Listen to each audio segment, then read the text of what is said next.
Segundo o IBGE, a maior parte da população brasileira é constituída por mulheres. Por isso, vamos apresentar alguns vídeos falando sobre a importância da presença feminina na política brasileira. Por que mais mulheres na política? Por que não mais mulheres na política? As mulheres já ocupam espaços sociais que antes eram exclusivos aos homens. Pilotam aviões, são presidentes da República, CEO de multinacionais, presidentes de bancos, jogadoras de futebol. As mulheres, que já representam uma grande força para a economia mundial, ainda possuem muito mais a oferecer. Elas representam mais de 40% da mão de obra global, 43% da força de trabalho atuante e mais da metade dos estudantes universitários do mundo. A igualdade entre mulheres e homens, em todas as suas dimensões, poderia adicionar 28 trilhões de dólares ao PIB global em 2025, conforme dados do relatório de 2015 do Instituto Global McKinsey.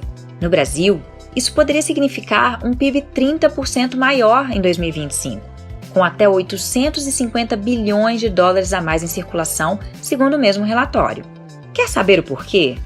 Porque além da força de trabalho das mulheres ainda não ter sido aproveitada em todo o seu potencial, elas ganham menos do que os homens e ainda se concentram em determinadas áreas de atuação. Quer mais? Países que promovem os direitos das mulheres e aumentam seu acesso aos recursos e ao ensino têm taxas de pobreza mais baixas, crescimento econômico mais rápido e menos corrupção do que os países onde isso não ocorre, segundo estudo de 2012 do Banco Mundial. Ou seja, mais mulheres em todas as ocupações, com igualdade de remunerações e reconhecimento, significaria um incremento econômico e tecnológico para o mundo. Em outras palavras, maior desenvolvimento global. Além disso, há outra questão importante a ser levada em conta: a perspectiva social. Quando viemos ao mundo, um dos primeiros marcadores de identidade, ou seja, o que nos define como pessoas nesse planeta, é o sexo com o qual nascemos. A partir do sexo definido como masculino ou feminino, o mundo interage conosco e estabelece uma forma de relacionamento diferenciado.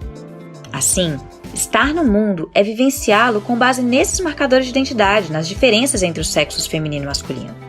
É como uma lente com a qual observamos nossa existência e também um filtro pelo qual somos observados. Quanto maior a igualdade entre homens e mulheres nos espaços deliberativos e de poder, mais estarão garantidas as diversidades de possibilidades representativas, além de maior potencial de qualidade da democracia. Em outras palavras, atualmente há diversas vozes representando as perspectivas sociais masculinas.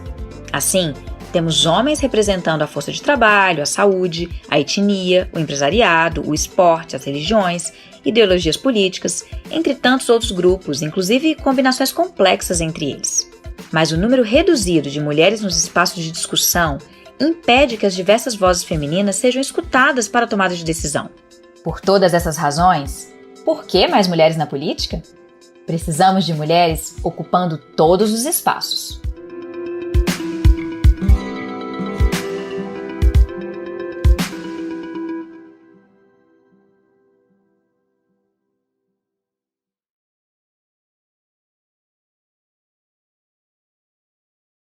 Fala, mulher! Nosso tema de hoje é democracia. Gente, pelo amor de Deus, democracia tem muita coisa pra falar. Tinha que ser um episódio tipo Game of Thrones ou, sei lá, quando lançou Titanic, que tinham 2 fitas VHS que você tinha que assistir. É muita coisa. Se você acredita que o termo elas no poder e democracia tem tudo a ver e tem a ver com você, uau, isso é incrível e é disso que nós precisamos. Se você não é mulher, mas defende a importância dessa relação, chega mais, bem-vindo também ao nosso time.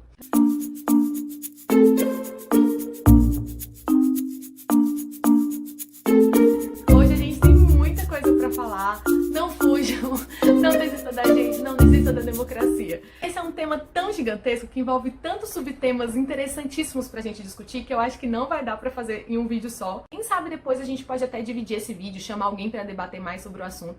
Se você imagina alguém muito legal pra participar disso, comenta aqui pra gente. E dando continuidade à nossa série de vídeos, lá no início eu trouxe a definição que consta na nossa Constituição de que o Brasil é uma república, um Estado de Direito e uma democracia.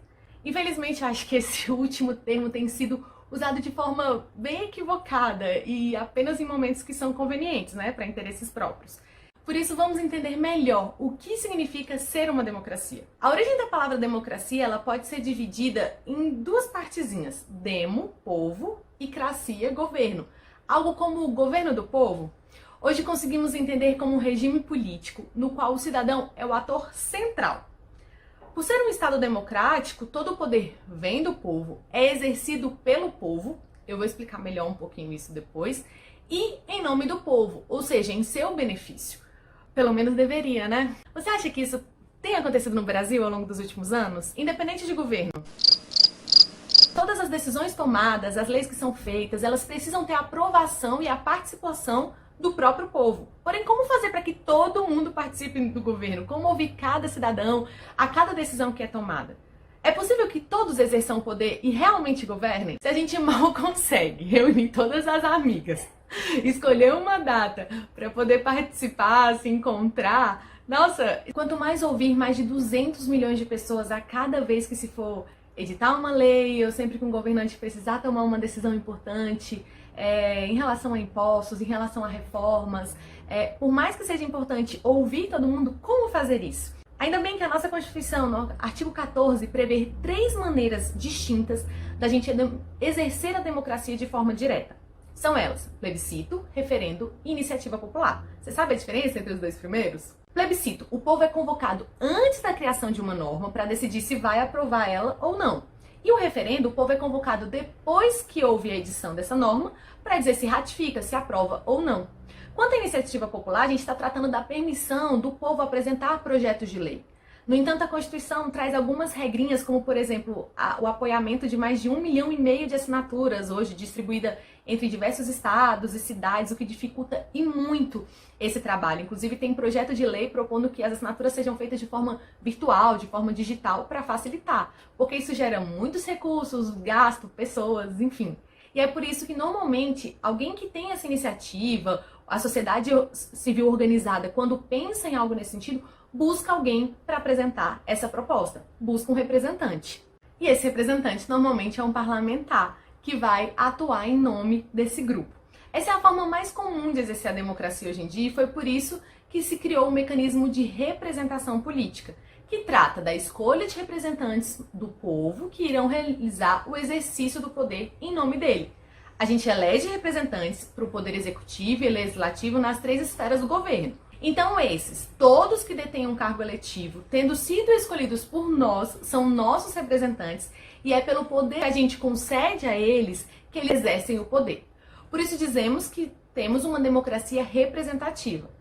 Mas o que eu quero destacar aqui é que nós estamos sendo subrepresentadas nitidamente. Ainda persiste o que chamamos de déficit na representação de gêneros.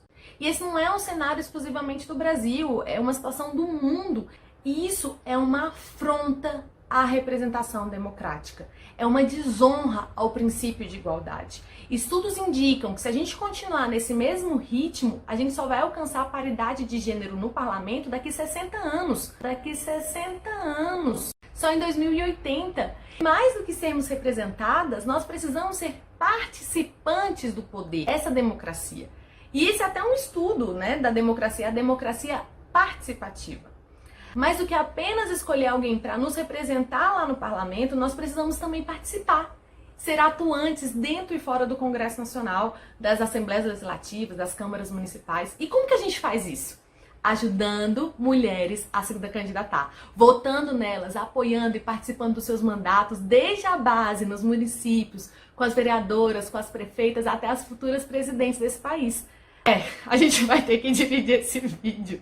Nos próximos, vamos debater mais a fundo o que a tal democracia representativa e participativa afeta diretamente na mulher. Porque mesmo que com as recentes legislações, as cotas, o dinheiro reservado exclusivamente para as campanhas femininas, elas não têm ajudado a ter essa paridade dentro do Congresso Nacional, dentro do Parlamento. Como que a gente faz para avançar, para conseguir essa equidade de representação feminina dentro da política?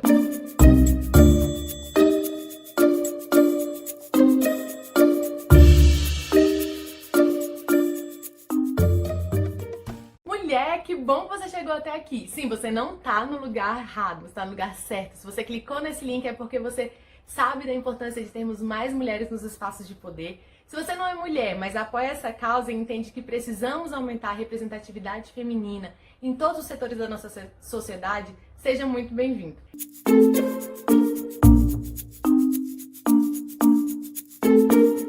Hoje o nosso tema é falar um pouquinho sobre o funcionamento geral do Estado e da política. E aí você pode falar, ai, mas eu odeio política, não tenho paciência, não gosto...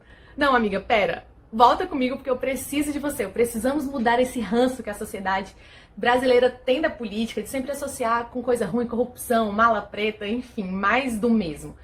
Nós somos atores políticos, nós estamos envolvidos diariamente com política. Desde quando a gente elegia um representante de turma no ensino fundamental, ou fazer negociações com nossos pais, com nossos irmãos, influenciando uns acordos e as decisões, isso é política. E ser mulher é ser política. Estamos completamente inseridas nesse contexto e nós precisamos estar atuantes, ajudando a formar as políticas públicas, ajudando a fazê-las e implementá-las e também fiscalizá-las. A gente precisa ter conhecimento de tudo que acontece ao nosso redor, tudo que está influenciando as nossas vidas, seja o preço do metrô, da passagem, do gás de cozinha, as políticas públicas que falam sobre violência contra a mulher, assédio, incentivo da mulher no mercado de trabalho, tudo isso é importante para nós e nós precisamos de pessoas que estejam dentro do parlamento atuando e mudando a nossa realidade. Afinal, todo o poder emana do povo, mas esse povo não são só os homens brancos, ricos dentro do Congresso e fora dele não, tá? O povo brasileiro somos nós. Eu, você, sua mãe, sua amiga, nós mulheres precisamos nos unir e estar capacitadas, cheias de conhecimento para tratar de política.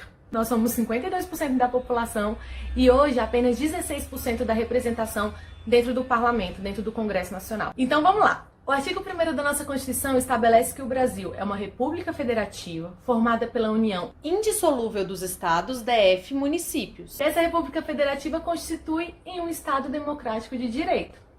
Falou em direito já complica, né? Mas calma lá. Primeiro, estado é uma entidade com poder soberano para governar determinado povo dentro de um território específico. É um dos termos que usamos para país, nação, mas a gente quando está se referindo à instituição política. Logo, os elementos essenciais do Estado são povo, território e governo soberano. Atualmente, nós somos mais de 200 milhões de brasileiros, sendo que 52% são mulheres. E a gente vive em um território com mais de 8 milhões de quilômetros. Esse território e esse povo são governados por um governo eleito pelo próprio povo, usa o conceito da democracia, e esse governo exerce soberania sobre esse território e sobre o povo brasileiro. O povo, a gente entende que é esse grupo de pessoas que tem direitos e deveres, que são regidos por normas jurídicas, pela Constituição, Código Civil, Direito do Consumidor, e inclusive cidadãos, né, brasileiros que estejam no exterior, mas que mantenham a cidadania brasileira. Já a soberania, ela se trata de um poder absoluto, de um governo sobre o seu território. Significa dizer que os assuntos internos dentro de um país, nenhum outro pode se intrometer. Eu não sei se isso é muito bom às vezes, né? E tem especialistas que dizem que o Estado surgiu dessa ideia de soberania, como uma autoridade superior que se organiza juridicamente e que não pode ser limitada por nenhum outro poder. A ideia do Estado democrático de direito, da maneira como a gente conhece hoje, e todo ano de eleição todo mundo começa a falar sobre isso, é quase um jargão dos candidatos, é resultado de um extenso processo de evolução da forma como a sociedade ela começou a se organizar ao longo dos tempos. Trata-se de qualquer Estado que se aplica a garantir o respeito das liberdades civis, ou seja, o respeito pelos direitos humanos, pelas garantias fundamentais, através do estabelecimento de uma proteção jurídica. Em um Estado de Direito, as próprias autoridades políticas estão sujeitas ao respeito das regras de direito. Essa soberania ela é manifestada pelo exercício do poder do Estado, que é único, indivisível, e é exercido por vários atores em 3 ramos principais: poder legislativo, poder executivo e poder judiciário. É o que a gente chama da tripartição dos poderes, mas que vai ser um assunto que a gente vai conversar no próximo vídeo.